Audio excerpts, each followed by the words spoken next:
Hello everyone, welcome to online economics class. आज की video में हम डिस्कस करने वाले हैं इंफ्रास्ट्रक्चर चैप्टर से रिलेटेड कुछ कॉन्सेप्ट्स को। पहले हम डिस्कस करेंगे मेडिकल टूरिज़्म, फिर डिस्कस करेंगे ग्लोबल बर्डन ऑफ डिसीज़ और साथ में डिस्कस करेंगे private sector health infrastructure. Last video में मैंने आपको एक्सप्लेन किया था की कंपोनेंट ऑफ सोशल इंफ्रास्ट्रक्चर, जिसको हेल्थ कहते हैं। इसमें हमने एसेंशियल इंडिकेटर्स को स्टडी किया था। क्या क्या एसेंशियल इंडिकेटर्स होते हैं गुड हेल्थ के, जिसमें हमने लो death rate, low infant mortality rate, high expectancy of life और हाई न्यूट्रिशन लेवल्स, इन चीज़ों को थ्रूली डिस्कस किया था। साथ में health care system in India भी हमने डिस्कस किया था, जिसमें हमने जाना था कि India has a 3 tier health care system, जिसमें टीयर 1 में आपके पीएचसी, सीएचसी और सब सेंटर्स आते हैं। टीयर 2 में सेकेंडरी हेल्थ केयर इंस्टीट्यूशंस आते हैं, जिसमें ऐसे हॉस्पिटल्स होते हैं जिसमें डिफरेंट इक्विपमेंट्स अवेलेबल होते हैं। और टीयर 3 के अंदर टेरिशरी हेल्थ केयर सेंटर्स आते हैं, जो आपके सिटी या फिर जो मेन सिटीज़ हैं वहाँ पर जो हॉस्पिटल्स होते हैं, जैसे पीजीआई है चंडीगढ़ के अंदर या एम्स है दिल्ली के अंदर, इनको हमने डिस्कस किया। तो चलिए आज की वीडियो स्टार्ट करते हैं और पहले मेडिकल टूरिज़्म के कॉन्सेप्ट को समझते हैं क्या है। देखिए, क्योंकि हम ये पढ़ रहे हैं कि हेल्थ एक ये कह सकते हैं कि की कंपोनेंट है सोशल इंफ्रास्ट्रक्चर का। तो जो मेडिकल फैसिलिटीज़ हैं किसी भी कंट्री के अंदर, वो एक टूरिज़्म के तौर पर भी यूज़ की जा सकती है। अगर हम कहें कि भाई मेडिकल टूरिज़्म क्या है, तो ये is a choosing to travel outside your local area for medical services. It is also known as medical travel और हेल्थ ट्रैवल। मतलब जब कोई पेशेंट मेडिकल ट्रीटमेंट के लिए अपने लोकल एरिया को छोड़ के किसी और प्लेस पर मेडिकल ट्रीटमेंट अवेल करने के लिए जाता है, तो वो आएगा मेडिकल टूरिज़्म के अंदर। जो हमारी कंट्री है मेडिकल टूरिज़्म के लिए एक बेटर डेस्टिनेशन प्रोवाइड करा रही है और देशों को भी। अब वो कैसे प्रोवाइड करा रही है, क्या उसके पीछे रीज़न्स हैं। पहला तो ये है कि medical tourism is growing sector in India. India's medical tourism is expected to grow at the rate of 30%। मतलब हर ईयर ये 30% ग्रो हो रहा है।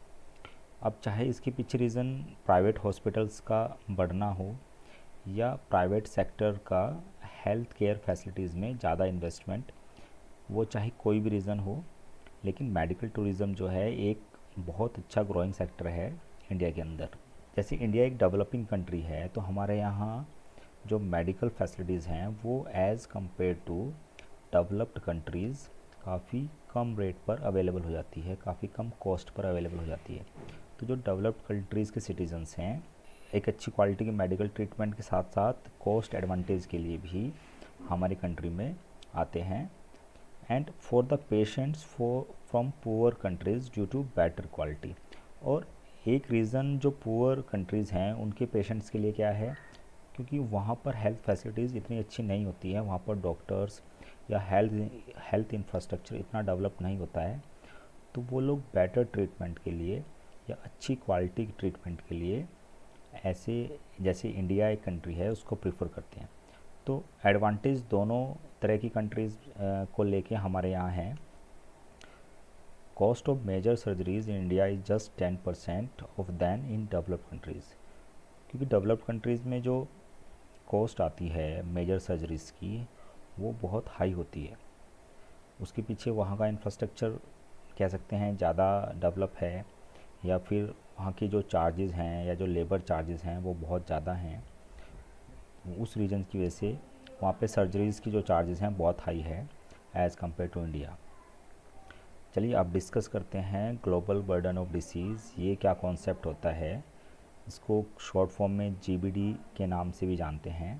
तो जैसे नाम से पता चल रहा है ग्लोबल बर्डन ऑफ डिसीज़, कि पूरे ग्लोब के अंदर, मतलब पूरे वर्ल्ड में जो डिसीज़ है उसका बर्डन किस कंट्री पे ज़्यादा है, मतलब कहाँ पर ज़्यादा डिसीज़ या जहाँ पर जो सिटीजन्स हैं उनमें डिसीज़ की जो क्वांटिटी है, परसेंटेज है, वो ज़्यादा है।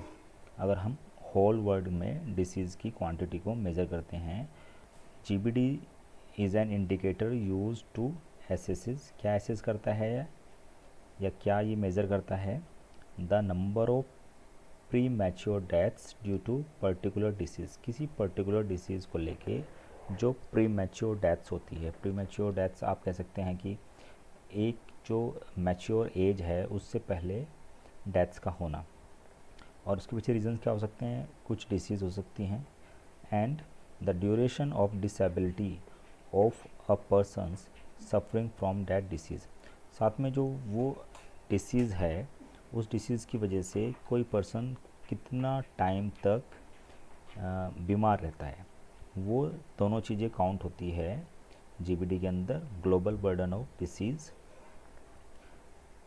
अब अगर हम इंडिया की बात करें तो यहाँ पे लिखा है we can be proud of habitating 1/7 of world population, मतलब पूरे वर्ल्ड की जो पॉपुलेशन है उसका 1/7 पार्ट जो है वो इंडिया के अंदर रहता है। और इसी का रीज़न है कि हमारे यहाँ we also have the dubious distinction, मतलब कि एक डाउटफुल, इसका मीन होता है doubtful, of carrying 20% of global burden of disease. तो पूरे जो वर्ल्ड में जितने डिसीज़ हैं उसके 20% पेशेंट है हमारी कंट्री के अंदर हैं। और हम ये भी कह सकते हैं कि जो 20% ओवरऑल बर्डन है उसके पीछे एक मेन रीज़न है इंडिया का हाईली पॉपुलेटेड कंट्री होने की वजह से।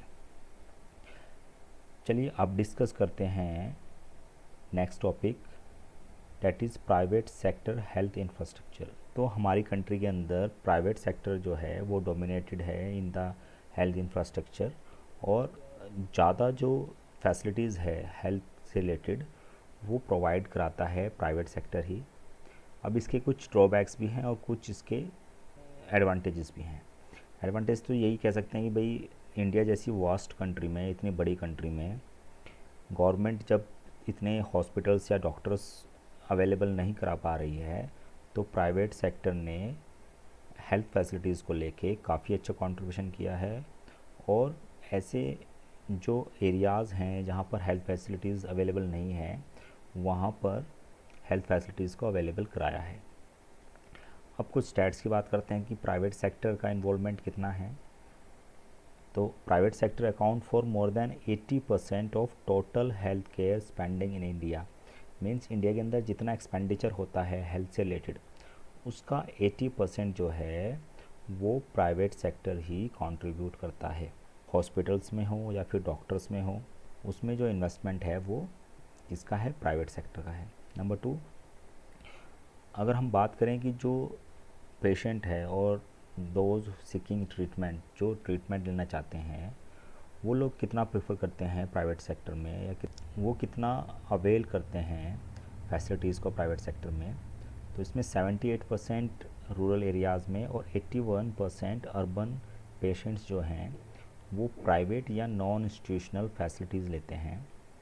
और जब हम नॉन इंस्टीट्यूशनल की बात करते हैं तो ये एक्चुअली आउट पेशेंट्स होते हैं। आउट पेशेंट मतलब जैसे आपने देखा होगा कि डॉक्टर्स जो हैं अपने क्लिनिक के थ्रू पेशेंट्स को प्रिस्क्राइब देते हैं, वो आउट पेशेंट्स कहलाते हैं, जो सिर्फ दवाई लेने के लिए, मेडिसिन लेने के लिए डॉक्टर्स के पास आते हैं। जो हॉस्पिटलाइज होते हैं पेशेंट्स वो इन पेशेंट्स कहलाते हैं। तो यहाँ पर अगर हम बात करें तो जो आउट पेशेंट्स हैं जो सिर्फ डॉक्टर के पास प्रिस्क्रिप्शन या फिर कंसल्ट करने के लिए जा रहे हैं, उसमें 78% रूरल एरियाज़ में और 81% अर्बन एरियाज़ में अवेल करते हैं प्राइवेट नॉन इंस्टीट्यूशनल फैसिलिटीज़। वहीं पर अगर हम बात करें इन पेशेंट्स, जिसको हम हॉस्पिटल्स के थ्रू ट्रीटमेंट बात करते हैं, जो कहते हैं कि भाई हॉस्पिटल में एडमिट होना, उसमें 58% रूरल एरियाज़ में और 62% अर्बन एरियाज़ में are going to private hospitals. मतलब जो बाकी के 42% हैं रूरल एरियाज़ में वो गवर्नमेंट हॉस्पिटल्स के थ्रू, और जो 38% है अर्बन एरियाज़ में वो भी गवर्नमेंट हॉस्पिटल्स के थ्रू ही ट्रीटमेंट अवेल करते हैं। नेक्स्ट इज़, अगर हम आज के टाइम को कंपेयर करें टाइम ऑफ इंडिपेंडेंस से, time private sector health facilities में इतना ज़्यादा एक्सपेंड नहीं था, और only 8% health care facilities provide करा रहा था ऑल ओवर द इंडिया। लेकिन अगर हम आज की बात करें तो 93% हॉस्पिटल्स जो हैं वो प्राइवेट सेक्टर्स के हैं। और वहीं अगर हम डॉक्टर्स की बात करें तो जो टोटल डॉक्टर्स हैं इंडिया के अंदर, उसमें भी 80 to 85% डॉक्टर्स जो हैं वो प्राइवेट सेक्टर हेल्थ इंफ्रास्ट्रक्चर से बिलोंग करते हैं।